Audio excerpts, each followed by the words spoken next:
wonder. Verse 6 says, then they cried out to the Lord in their trouble, and He delivered them from their distress.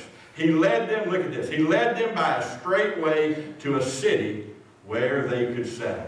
I want you to see something about the providence of God. What this wanderer thought in verse 4 was some strange paths. In actuality, was just God ushering them down a road, verse 7, to a city where they could settle.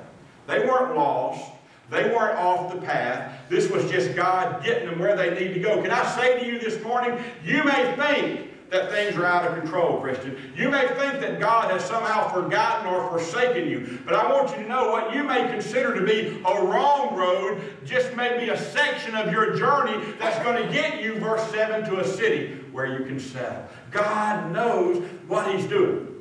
I was thinking this week, some years ago, I married a couple, and it was the oldest couple that I've had the privilege to marry. They were both in their 60s or near their 60s, and they both had been in wonderful relationships, and they had both lost their spouses to sickness or to accidents, and just tragically. I mean, they were in strong relationships, and it was kind of an odd situation because they thought they'd be with that one for the rest of their lives. I mean, they just, both of them were in loving relationships, and just like that, they both found themselves alone, and they kind of floundered around for a little while and found their way to each other. Their families had a hard time because it was hard for them to see mom or dad with somebody else than they were used to. But finally, all that worked out, and they were going to get married. Now, I'll never forget them standing in front of me as I was to perform their wedding ceremony.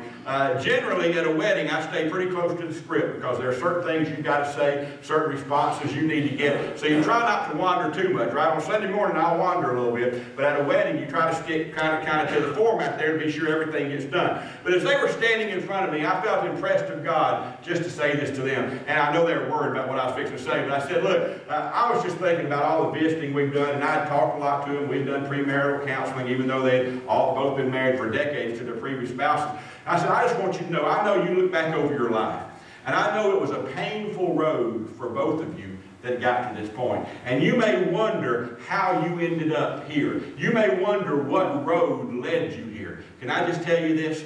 Every one of your roads led you here. God was doing His work all along. You didn't end up here by plan B. You didn't end up here by accident. God providentially led you here. You may wonder in your life, how did I get where I am? How do I get where I'm going? How do I find the road? What road leads to God's victory? Listen to me. In the life of a believer, every road leads there.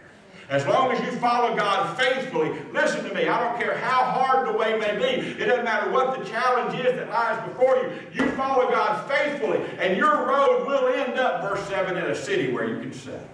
The providential hand of God is moving in your life. And when you